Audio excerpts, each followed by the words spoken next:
Hey there, everybody, and welcome to the Shelly Palmer Strategy Hacker live stream. It's 3 o'clock on December 23rd, and we're here in New York City where it is about a quarter to Christmas. Everybody's getting ready. I see we got a bunch of peeps here. Hey, Bob Sopko from Cleveland, Ohio, and Ken Weissman from New York City. Everybody, I hope you're on the chat, and if you're with us at on YouTube Live, please, or Facebook Live. If you're on Facebook Live, come on over to YouTube. We'd love to see you. You can get involved in the chat. The chat's where everything's happening here today. So we'd love it if you would come and join us at YouTube. ShellyPalmer.com/live is where you'll find it. It's a short link to get you into our very long, very unfortunate, very old YouTube account that we've had for a million years and does not have a very lovely vanity URL. I hope everyone can hear me okay today because we've had audio problems forever. Hey, Seth Everett from New Jersey. Welcome to the Strategy Hacker live stream. Today, we're going to talk about all kinds of fun stuff, but I want to just get through some housekeeping as people sort of gather around, and then we'll get into it. Hey, Michael Port. I'm glad you're here. So if you are listening, you are probably already a pgx.tech member. PGX is our private social network. And what happens there is what happens all over the communities that we've built. You learn a little, you teach a little, you meet a bunch of professionals. Hello, David Charmats. Welcome. Where are you today? What part of the world? And Michael Port, where are you? PGX is an awesome place. Hey, Mickey from Southern California. A fantastic. Oh, wow. Peaking audio. See, that's because earlier today we had a Zoom problem. Isn't it much more fun now? Less overmodulated? A little overmodulated? We have to be careful with audio here on these multiple streams. Yep, much better, much cleaner. That's what we like to see. So anyway, if you are a PGX member already, great. If not, there's a link in the description. You can join our private social network. It's by invitation only, but if you're here today, there's a very good chance you're going to find exactly who you're looking for at PGX. Great ways to create value for your business. Hey there, David Libby. Thanks. Howie Schwartz. Yep, good. Okay, yeah, we had a little clipping on the top of that. Should never allow that to happen. Just shouldn't. Okay. If you want to contact me at shellypalmer.com or at Shelly Palmer, you can DM me on Twitter. Totally happy to talk to you. Any questions you might have. And today is an AMA. That's Ask Me Anything. I am completely happy to talk to you about whatever you want to talk about. You have business questions, you have life questions. I'm here. Oh, thanks for the attaboy on the PGX. Yeah, we're very happy with the network. There's about 3,000 people on PGX. Like I said, there's a link in the description that will get you right in. You'll instantly become a member. There's no charge, and you will meet people there. You can write articles. You can post articles. You can post your events there and get them to a community of people who are interested in innovation, technology, media, entertainment. There's people involved in healthcare and connectivity. It's really a great group of people. I hope you'll join if you're not already a member. And if you are a member, post something today. It's a good day to post something. Now, many of you I know who are on right now, who are watching, because I can see, are people who come to our online salons. These really have been a fantastic way to sort of meet new people, but more importantly, hang out with old friends every day. It's a little bit of serendipity and a little bit of just water cooler conversation. We do them 8 times a week, Monday through Thursday. And just to take you through them real quick, on Mondays, we do education tech in the morning and then digital transformation. And what these are is about 3 minutes of plenary, hey, what's up? This is what's happening. 15 minutes of either a big conversation or breakout sessions, depending on how many people are in the salon. And then like a minute of wrap up and see you. So you're 20 minutes of your day, 11:05, 11:35. That's Mondays. We do education tech and digital transformation. On Tuesdays, we do AI and machine learning and smart home. On Wednesdays, we do health tech and 5G and connectivity. On Thursdays, we do media and entertainment and advertising and marketing. It's really a great group of people. I hope you will join us anytime, Mondays through Thursdays, and come and meet and join and hang out, learn a little, teach a little, and do some business, because that's what really happens there. It's just like bumping in. Anything that we talk about today comes in two flavors. It's either at shellypalmer.com, my website, but there's a lot of free downloads and a bunch of resources at courses.shellypalmer.com. There's some courses there as well, too, so you can go see what we're offering there. But plenty of free downloads, templates, strategy stuff. The things you do to be a strategy hacker are all at courses.shellypalmer.com. We're constantly adding new courses and new materials and new free downloads, so I hope you'll check that out. It's the holiday season. Too late to get this for Christmas, but store.shellypalmer.com is where you'll find all the latest silly swag, including your, I just press save and upload kind of mugs. Zoom fail collection is there. It's really kind of a fun thing. We're donating all of the money that we make in that store, all the money to charity. So you can buy with confidence, because we're not making any money, but the small amount of profit that is generated is going to a good cause. It's going to Memorial Sloan Kids Cancer, and that's where we're gonna spend our time, our charity dollars this holiday season. So let's see, getting into it, because it's time to get into it. We've got some AMA questions here, so let's look at it. We've got some who are asking about. Oh, let's see. Social. Can we talk about the Google Facebook 2018 agreement on advertising? Can we talk about that? Yeah, the Google Facebook agreement. So let's talk about that for a second. This came up earlier in the week. There was an article. Of course, it was in the printed world. It wasn't in the online world. The print media, broadcast media, not big fans, and I mean seriously, not big fans of Facebook and Google. Wall Street Journal breaks a news story that says Facebook and Google in 2018 formed a partnership, and the partnership they formed was specifically so that Facebook had a way to to not build the kind of online ad tools that Google had and not compete with it. There were some guarantees that went back and forth. It was a partnership. It's a deal that they made. Is it legal or illegal? The smoking gun, unfortunately, for the people at Facebook and Google, the smoking gun is that there's some writings, stupidly, where the executives making the deal or enumerating the deal points laid out that they might be on the border of an antitrust issue. So that's not great. Doesn't mean that they're guilty of it, but it means they were aware that what they were talking about was right on the edge. And the way that this report came to light is that the lawsuits that have been filed by 10 attorneys general across the United States and some local jurisdictions, those lawsuits, they uncovered the documents from those lawsuits, and this bit of news was in those pages. So the problem that Facebook is going to face and Google are going to face is that they're in the gun sights, and this doesn't look great. Now, here's the thing. People make marketing partnerships all the time. And this particular Google-Facebook partnership has not been a secret. I think everybody I know has known about it for a really long time. But that doesn't mean it looks good. I don't know if it passes the smell test.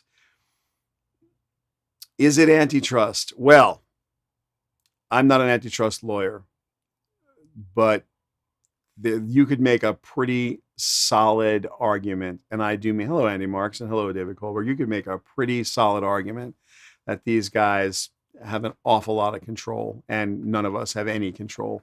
But oddly enough, I think the control that Facebook and Google have and that they exert has more to do with their data elite status. They literally own the whole playbook. Like you can't compete with them on a data basis. And so, yeah, are there monopolistic practices because they're the only game in town? They're not the only game in town. They're the only game in town that do what they do with the tools that they have. Problem with breaking up a Facebook, problem with breaking up a Google is, well, let's leave out breaking up Google because that's never going to happen. They'd have to nationalize Google or just, I mean, Google broke itself up into Alphabet. They're in separate little pieces. And if they decided that search wasn't cool anymore, they'd have to nationalize it because I don't know how you break up Google search. That doesn't make any sense to me. But I don't even know how you'd start thinking about it. But what would you do? Say, okay, we're going to pull Gmail out of this, or we're going to pull the Google Suite. I mean, inconsequential. No.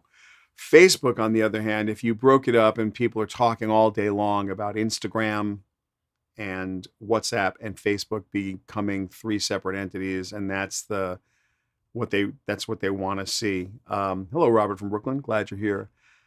I don't know how that helps anybody.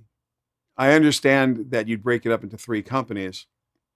There might even be a little extra innovation as these companies were unsiloed and allowed to do their own thing. But instead of one repository of an immense amount of data that was ungodly, ungainly, but controllable because it was in one place, now you'd have three companies to regulate, each one almost equally powerful to the next.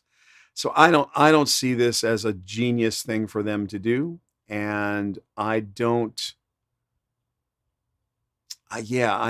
see how this works out for anybody. I really, really don't.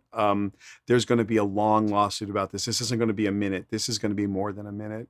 We have another question here. Let's see. This one is, want to talk about the impact of the roll-off of cookies. And this is from David. So David, yeah, we can talk about that.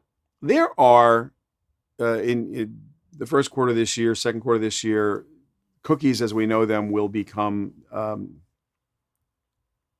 illegal or uncool. Now, what's really going to happen? It's not the cookies you drop on the websites that it's not the cookies you drop on the websites that you either own or that you have access to. So if you're partnered in a website, if you drop the cookie, it's your first party cookie because someone's with you. That's not going away. What's going away is the insane use of third-party cookies in the way that, and it's actually quite complicated the way it's laid out. So, at the end of the day, the impact rather than the technology, because I don't want to get down in the super weeds. The impact, as opposed to the technology, is that it'll be harder to do a couple of things. It's going to be harder to know who was in your website when and how, who looked at what, when, and how. And it's going to be a little bit harder for you to understand that I was rooting around somewhere looking for something that you sell and you want to bid on an ad that you'd like to put in an ad network to come to me. Right person, right place, right time. So make that advertising a little harder. That said, I'm aware of at least 25, and that's not hyperbole. It's not like a number I'm pulling out of a hat. Literally. At least 25 on a list I have that we're preparing a report for our clients. Companies that have technologies that completely get around this and make it inconsequential. And all you need to do is Google end of cookies. I don't even want to make a recommendation right now because I don't want to endorse any of these organizations. We are studying them. We have about 7 tests going, an 8th one that'll start right after the first of the year. All these tests are to see how these cookies work, third party, second party, first party, what we're going to do with them. I don't think this is going to be a very big problem for legitimate businesses. It may clean up some of the garbage on the internet a little bit. At the end of the day, I think maximum impact is zero. I just don't see it. Again, welcome everybody. This is the Strategy Hacker live stream from 3 to 4 o'clock every Wednesday. I kind of just hang out here and talk about the things that you want to talk about. So to that end, there's a chat client everywhere. If you're on YouTube live with us, you can chat directly. Discord, Restream, Periscope. Please, if you're on Facebook, it's probably easier to go over to YouTube and watch this and come on and ask some questions or just interact with one another. That's all awesome. Let's see. This is an interesting question that I don't know if I have an answer to. Let me see this question here. You think you picked up COVID-19 from CES? Well, I didn't get COVID. I got what at the end of last year. At the end of last year, or I should say, the beginning of this year, CES was in full force. It was fantastic. 180,000 of my closest friends. I came home with what I believe to be the worst CES plague I had ever come home with. Every year I shake 10,000 people's hands at CES. I just do. I mean, we just hang out with everybody. And I always come home with a cold or the flu or something evil. And this year it hit Thursday afternoon as opposed to Friday or Saturday when I get home, and it laid me out for a week. And that's never happened to me before. That said, I had routine medical examination and routine medical procedure that had to be done, and that required a COVID test, and I was negative for the antibodies. So as bad as that was, yeah, it wasn't bad. It wasn't COVID, so I don't know. A lot of people say that all went down, but we'll see. CES is all digital this year, as you know, and it's a good time to talk about CES. So what we're going to do this year at CES is something pretty spectacular. We've got three or four things, I think, that we can talk about. First, we're going to have this fantastic summit. We've got Facebook. We'll have Caroline Everson, who runs marketing globally for them and sales. We have Wanda Young from Samsung, their chief marketing officer, and she's going to talk to us about how Samsung views the future. We're going to have Barak Turovsky from Google, who's going to talk about AI and the state of AI. We're going to talk to Raja Manor, who is the CMO of MasterCard. Interestingly, with Raja and MasterCard, they have all, and I mean all, of the purchasing data. I think they move $6 trillion. I think I have that number right, of transactions annually through their organization. It's a number that's that insane. It's a gigantic number, and they know what people are spending money on. And the thing that I'm interested to know from Raja, the thing I really want to understand, is what really has changed in earnest with consumer spending.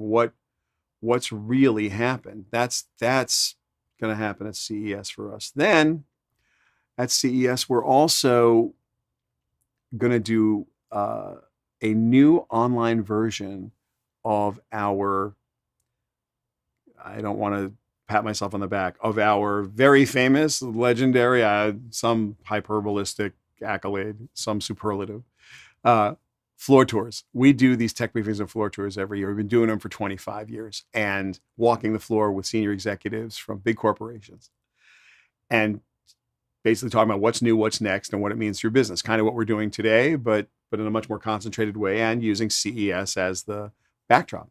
Fantastic. Super fun to do.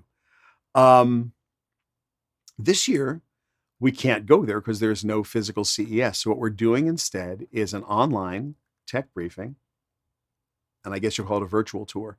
So much better, because CES is about 4 million square feet of exhibit space across all of Las Vegas. But importantly, the convention center is where most of it happens. And then the Sands Convention Center in the Venetian is where the rest of it happens. And that is a 45-minute car ride during CES. 2 minutes normally, but because of traffic and congestion. So you can't see the whole show. You have to choose the halls you're going to walk. We don't have those restrictions now. We'll be able to bring in just the amount of B-roll that we need about the products we care about, craft a really good story arc for our executive teams that we're leading around, in quotes, and be able to tell the story of technology, media, marketing, entertainment, and use CES as a backdrop, in this case, a virtual CES, the way we use the physical one. And we will put all of our divining rods into their digital mode and our crystal balls in digital mode. And we will have, I think, the best product we've ever had. So much so, I'm sure we're going to do it next year as well, regardless of whether there's a physical CES event or not. So our summit, our tours, the online salons I talked about earlier in this stream, well, those have been the prototypes for the online salons, the networking salons we're going to do at CES and beyond, because it's a wonderful way for people to get together. And it also is a way to inject a little bit of serendipity, just like you were at the show, standing in the hallway and someone walks by and you bump into someone you haven't seen in a while. I think we've got that down in a really nice way, and we're pretty happy about it. And then we'll have our trend report, which is, what we do every year. We will come up with our trend report. So anyway, that's just thinking through what'll happen with CES this year. A couple other questions. Let's see. Oh, this is a really interesting question. Let's have a look at this. This is my Rode pencil mic, will it double for singing and speaking? Well, I'm not going to sing for you right now because, well, that's not something I really want to do, Mickey, but I will tell you this, the difference between a pencil condenser and this is an NT5, a Rode NT5. They generally sell them in pairs. You can buy singles. This is a single. The pairs you buy are fantastic for miking a piano. They're condenser mics. They're excellent on strings, very good on strings. You got a string section, 9 violins, and a bunch of violas behind them, and you want to mic up the string section. You really position these in a nice stereo pair. You put a stereo pair behind the conductor's head if you want, point at the whole orchestra, get done, grab a kind of a binaural thing. They have the Rode pencil condenser. Again, the pencil condenser part of this, it is the same for all intents as a shotgun, just the tube is shorter. And the reason I use a pencil condenser here as opposed to a shotgun, I can bring this into the shot for you just so you can see it. You can see that it's a tiny little microphone. And the reason, well, first of all, it's noise rejecting. So, I mean, it's a unidirectional mic. So if I turn it this way, you guys aren't really going to hear me very well. And as I turn it around, you'll hear me better. But this mic, if it was a shotgun, see the same capsule, it would be about this long. And the reason I don't use it here, the reason that I'm not using a shotgun in this room, it's probably banging all around, sorry, is that this room is a little too rectangular and it's a little too small. And if I was using a shotgun, I would have standing waves. I have bass issues, and I would have like a really weird colored bass added to my voice. I don't care for it. It's good outside. It's good in a bigger room. Shotgun's good on top of a camera. I like a pencil condenser for an enclosed space like this. Now, from a singing perspective, oddly enough, Mickey, if you're going to record female voices with a condenser mic, you're gonna have a very good experience. Other favorites, a little more expensive. These are a couple $300. AKG 414, always good for female vocals, always good. And if you're a guy and you want to have a good all-around radio mic that's good for podcasting and everything else in the world, and you got 400 in your pocket, probably 500 if you have the spring for the shock mount, I'd go with an Electro Voice RE20. That's the broadcast mic of choice. I wouldn't sing into it, although you could. It also does a pretty nice job with upright bass and anything that has sits in the baritone range or below. It's fantastic for that. So I hope that helps with the pencil condenser. You definitely can sing into it. It will be clear and crispy. You might find it needs to be phantom powered, so you'll need something that can phantom power it. I don't see a reason you couldn't sing into it and really have a fantastic result. Let's see what Michael P is asking here. I can't see this question until can we talk about repositioning live theater venues into production venues for streaming entertainment? Wow. Yeah, we can talk about it. I don't know who's going to do it. I love this idea of the proscenium stage. Yeah, kick drum on the RE20, Howie Schwartz. Who would know better than anybody? I have thrown more than one RE20 inside of a bass drum, for sure. For sure. So the proscenium stage is as old as civilization. And it's such a good question. I'm gonna put it back up. It's such a good question. Could we do that? I don't see a reason why not. And when I say that a proscenium stage is as old as civilization itself, there's a town in Turkey. You must have heard of it, called Kuşadası. And it's the law, and right out the outskirts of Kuşadası, Turkey, there is the lost city of Ephesus. And in the lost city of Ephesus, it's a historical site, an archaeological dig. It's fantastic. But the thing I found most fantastic about the lost city of Ephesus, I don't know why they call it lost, because they found it and took us there. But aside from that, there were three amphitheaters in Ephesus: a 7,000 seater, a 14,000 seater, and a 21,000 seater in the outskirts of this town that had all been unearthed. I attended a concert in one of them, and it was breathtaking. The lighting was amazing. The acoustics were fantastic. I mean, it was really nicely built, fully unearthed. These venues, and I'll call them venues, these theatrical venues were interesting in that in Ephesus, every single night, there was either a concert, a debate, an oration, or a play. Every night. And the reason they had three of these massive amphitheaters in the outskirts of this town is that every citizen of the town was entitled to a seat in the theater. And I've thought about that so much as theaters have started to close, Michael. That's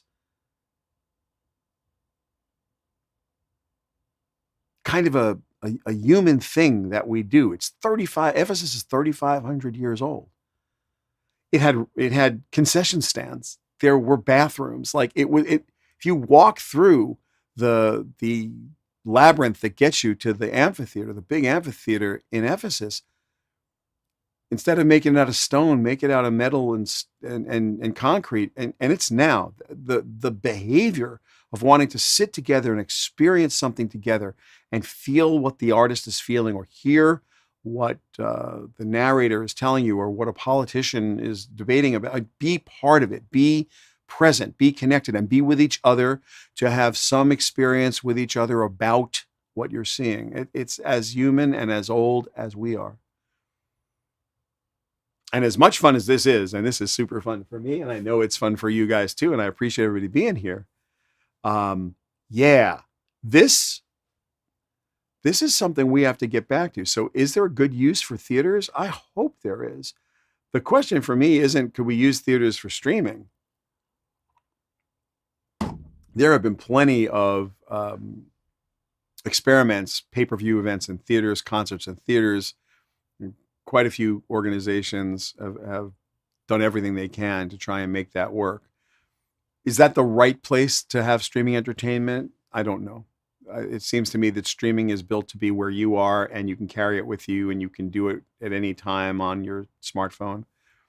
But what kind of uses could we put a big auditorium to? It's a great question. Can we make the kind of money that you'd make for the real estate you have to give up, possibly in a rural environment or a suburb? Almost definitely not in a big city where the real estate's more valuable, or used to be. So I think it's a great question. I really do. A fantastic question. And I think it deserves solid debate. I don't own any theaters, but it's a really, really good idea. Here's another question. This is, what do I think is going to happen with Section 230? So this boils down to, are you a platform or a publisher if you are Facebook or Twitter or Google? So in the news today, let me just find this story, because in the news today is this little tidbit, which I think is fantastic. So this little tidbit is, Biden's POTUS Twitter account won't inherit Trump's followers. I'm going to say that one more time. Yep.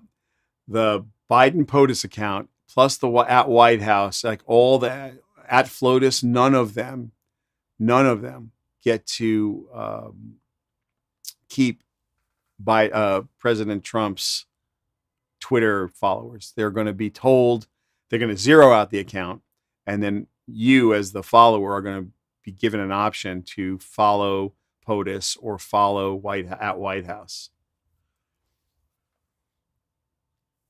Trump got to keep all of Obama's, which is interesting. And I think they're doing POTUS 45 or something, or White House 45, and then they're going to freeze it. Right now, Twitter labels President Trump's tweets as inappropriate or inaccurate or wrong, but they still let the at Real Donald Trump and at POTUS and at White House contain stuff that they believe it shouldn't. When Donald Trump is a private citizen, Twitter is going to be faced with a really interesting dilemma. Very public figure, but will the rules of Twitter apply? This is a standard that I think is going to be really interesting when it is applied. Section 230 is in the center of this debate, because if Twitter is a publisher,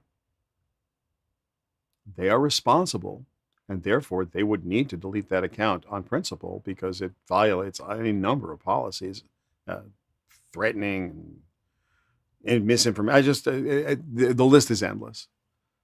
If they're a platform under Section 230, they don't have any duty whatsoever. If they're considered a platform, the burden of proof is on you to call them up, contact them, send them an email, a registered letter, lawyer's letter. Hey, something bad's happening. Deal with it. And then and only then do they have to act. They may act on their own, but they're not required to. And so Section 230 is a big deal.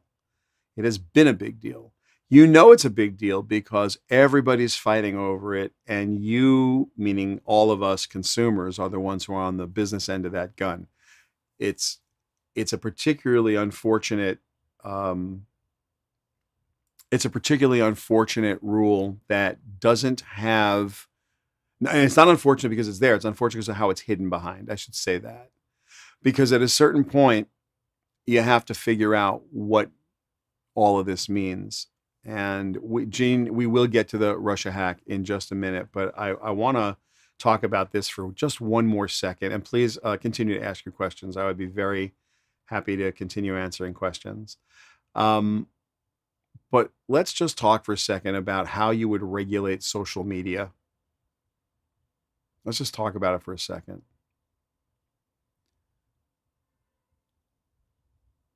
Who gets to be? Now, I'm not going to give you the answer to this, but I'm going to give you the intellectual framework inside of which you'd ask these questions and debate them.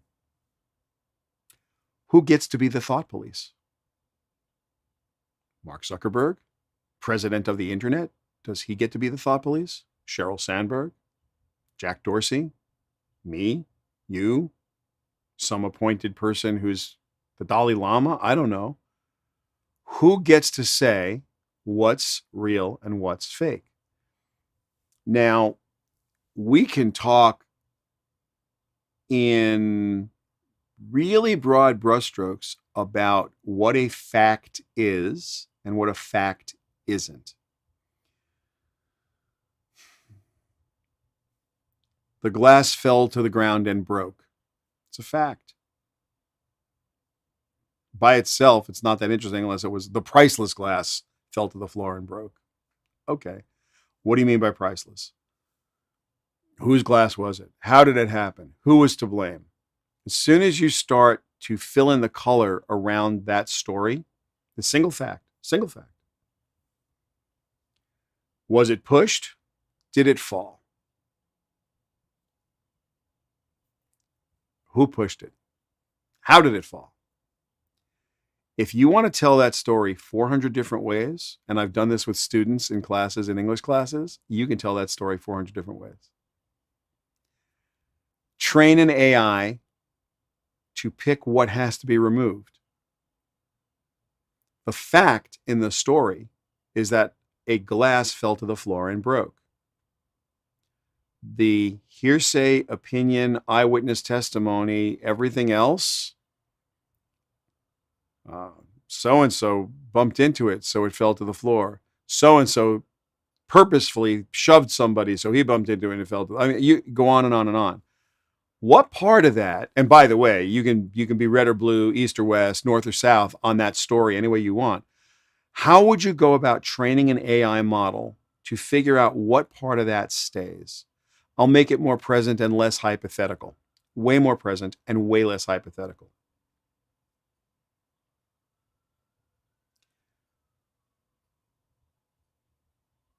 Hillary Clinton's emails were deleted and her servers were hacked, goes the story. That statement's factually incorrect. She may have deleted her emails, but she wasn't hacked. The DNC was hacked. But at the time that story came out, we saw that sentence conflated. If it was a pro-Hillary article, would you take it out and correct it? If it was a pro-Trump article, would you take it out and correct it? What if is it the topic sentence of the first paragraph and therefore the thesis of the article? Is it the fourth sentence in a supporting paragraph inconsequential to the thesis and or point trying to be made, therefore kind of just a mistake that you kind of let go? As a human being, you would ponder that for a minute. And you'd need some context and you'd really need some editorial policy. And you'd have to be on one side of the aisle or the other, one side of the river or the other in order to make that call. How would you go about setting up rules to train an AI model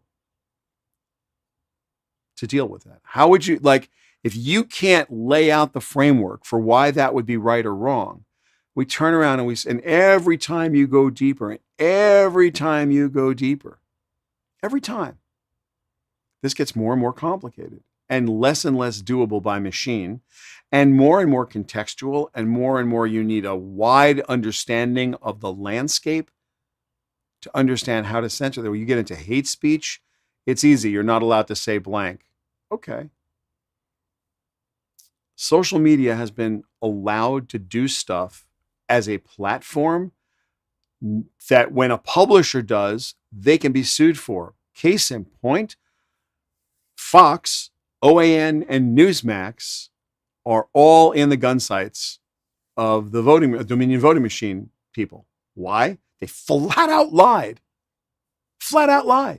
And they're getting called on it. And because they're publishers, not platforms, there's hundreds of millions of dollars of liability. Hundreds of millions of dollars.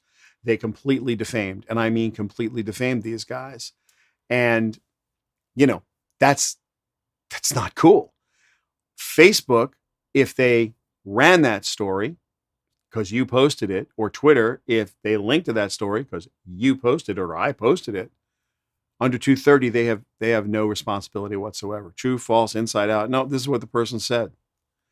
So Section 230 is an interesting law.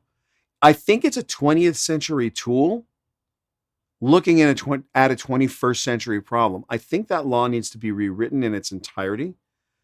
And I don't know if this is going to be the Congress to do it, if this session of Congress coming up, the new crop of Congress, senators and congressmen, women will be the right people to do this. My suspicion is no. But even this antitrust lawsuit that is being brought by all of these attorneys general against Facebook and Google, and it will be brought, and it will be, and they're going to swing. They're going to take a big swing at Facebook and Google. They really are. That's a blunt instrument. It's a blunt force instrument. They're using the tools of last century, and they're using the framework, the intellectual framework. And I'm not trying to be pejorative about their intellectual capacity. I'm simply saying that they're framing the question improperly, and they're framing the problem improperly. You can break Facebook up all day long. You're not going to solve the problem. The problem is part of Section 230, which is gigantic, and part of the immense amount of data that Facebook and Google and Amazon and Netflix and everybody else who is a data elite member is allowed to collect about us that we have no say in and no control over, and are unlikely to have any say in or any control over. That's what needs to be looked into. Not restricted, just you can't grade your own homework. Nielsen's never been allowed to do that. Why do we let the digital world grade their own homework? Why do we let them tell us when stuff's been effective? Why can't we see the data? Why can't we have access to it? This is a And there are really good reasons why we can't. I just really think that we're thinking about this societally incorrectly. A lot of knee jerk, a lot of sensationalism around it. Section 230 is a good thing to get into. If you are politically motivated, write to your Congress person, write to your senator, and tell them how you feel. The Senate traditionally hasn't passed any laws about communications. They've sort of pawned everything off to the FCC, and that's been regulated. And those regulations blow different flavors based on whether you have a Republican or a Democratic administration in the White House. We should have a net neutrality law. We should have Section 230 committed to some kind of real rule of law. And for the 21st century, not for the 20th century, and not for the first 10 years of this century, for now and where we're looking in an AI-driven, data-driven world where we're talking about super high-speed, low-latency connectivity. 10 years out, when you have some version of ubiquitous 5G across the country, and you've got this amount of data moving. Remember, the velocity of data is increasing and will always increase. There isn't a version of tomorrow where there's less data than there is today. And the people who are making the most out of that are the people that know how to make the most out of it. So what data should they be allowed to collect? You're a platform or a publisher.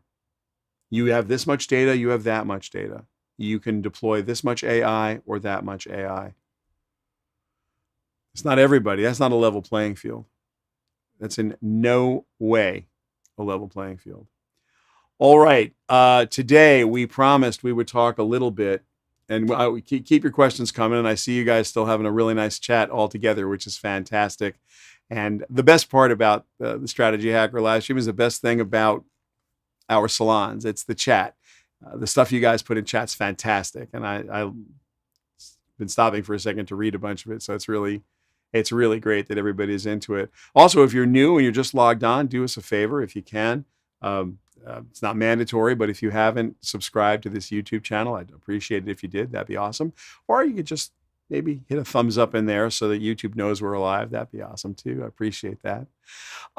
Let's talk for a minute. About this insane hack, Solarwinds hack. Let me see if I can just call up the. See if I can get these messages off the screen. That would be nice.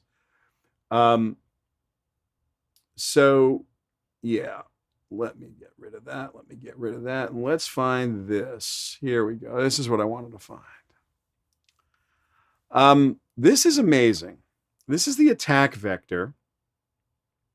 This is a specific attack vector of the Solarwinds hack.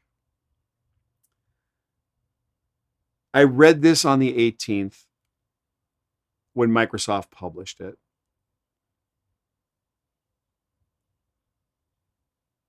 I didn't know what to do with myself. Didn't know. This is so sophisticated. In its simplicity, it is so brilliant.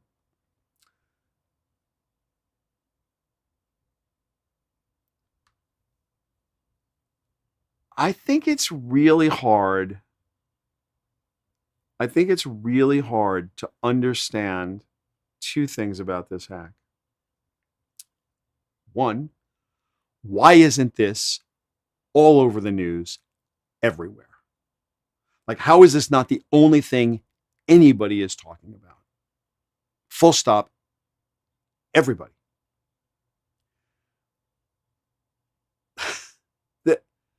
There's a good chance that a dozen federal agencies are an open book to whoever did this.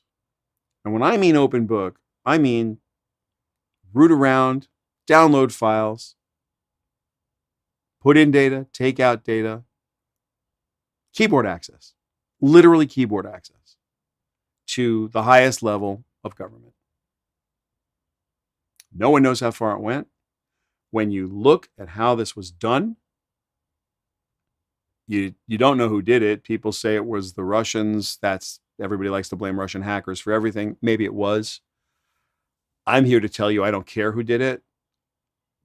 Someone can figure that out, do whatever they need to do to stop it. This is so massive in its scope, so stealthy in its execution. Look, it's been said 1,000 times. There are only two kinds of companies: companies that have been hacked and companies that do not know they've been hacked. People don't know they've been hacked.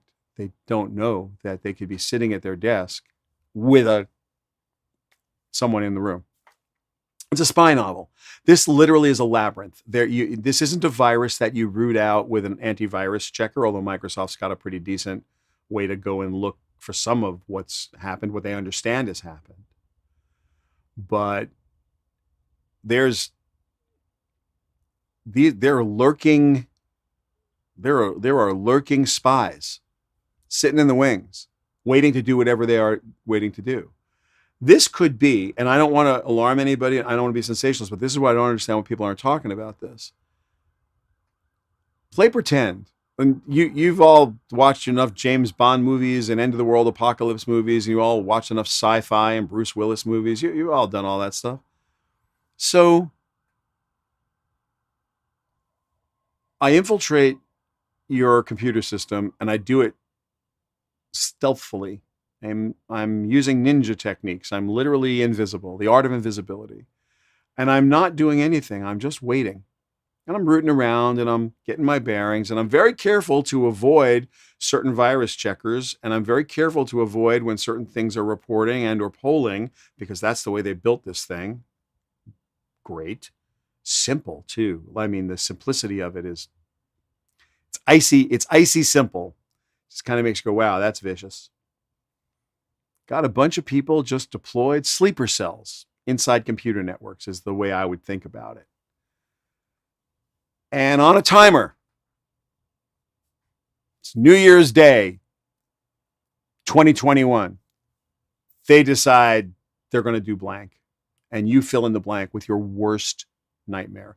I give you permission to fill in the blank with the craziest, insanest thing you could do with a dozen federal government agencies, if you had their entire computer system available to you at keyboard access.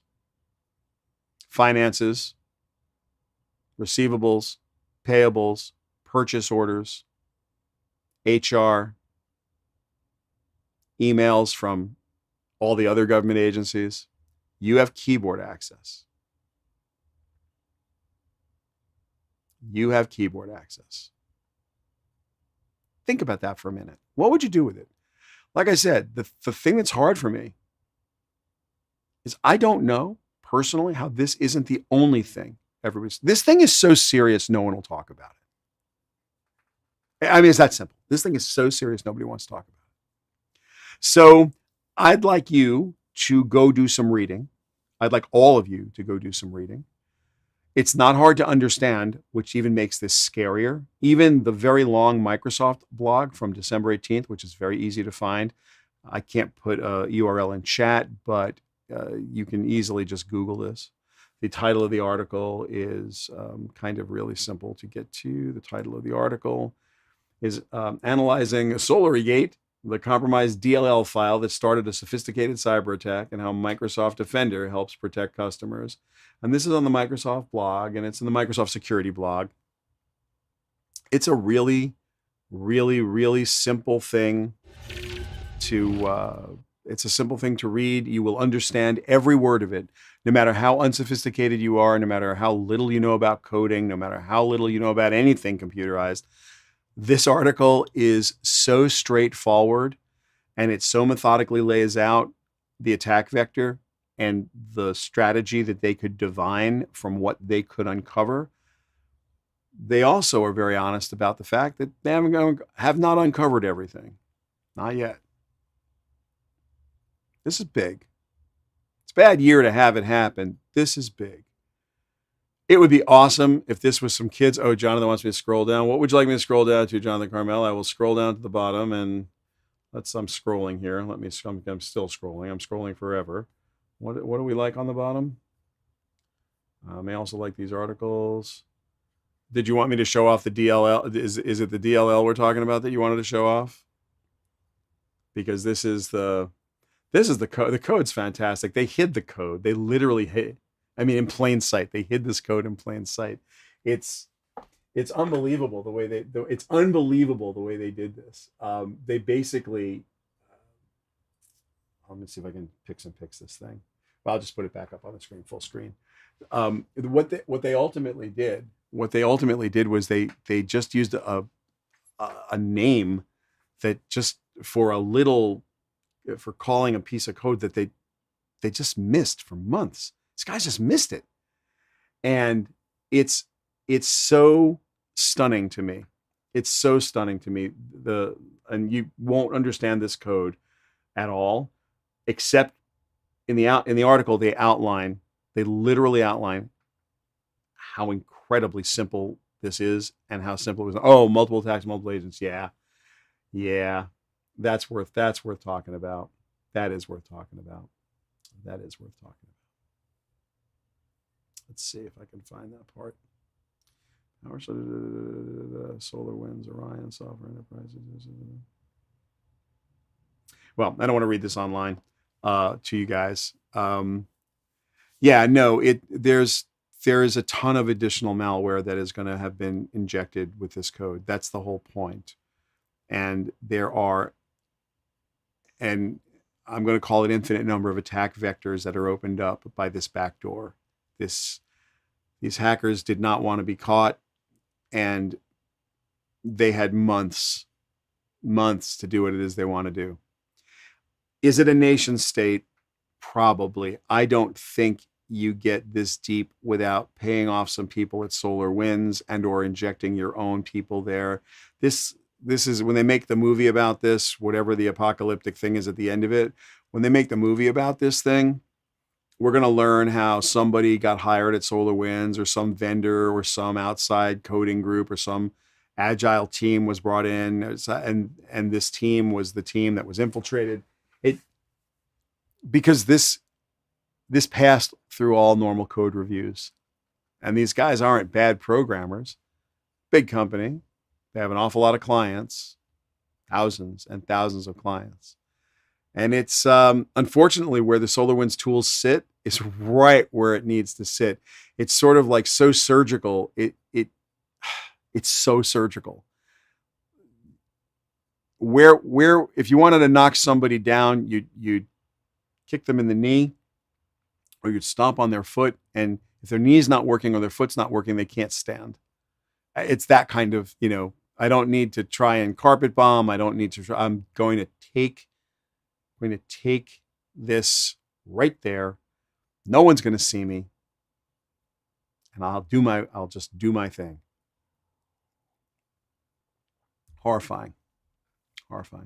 So I do hope that this gets in the news. I hope it stays in the news.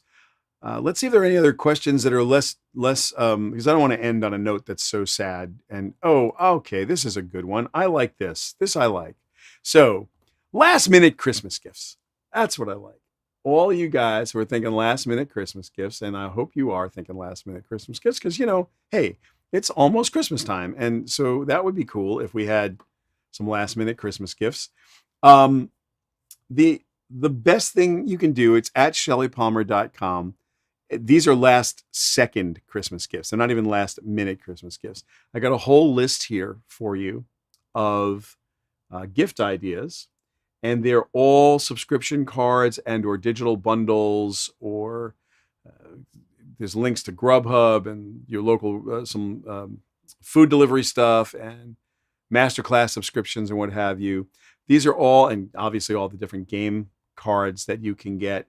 This stuff will come to you in your email immediately, and you can even email it to who you're going to give the gift to. So if we're all separated this holiday and we can't be together, but you want to give a gift and you forgot to buy it, you can just go download this stuff right now, put some really nice bit of flowery prose around it in an email, Or make a maybe digital card, open up Photoshop or Figma or Sketch or whatever it is you use, or Microsoft Paint or anything, and make a cute card. But that's my little last second gift idea. I actually have found myself in that situation. We usually bump into people and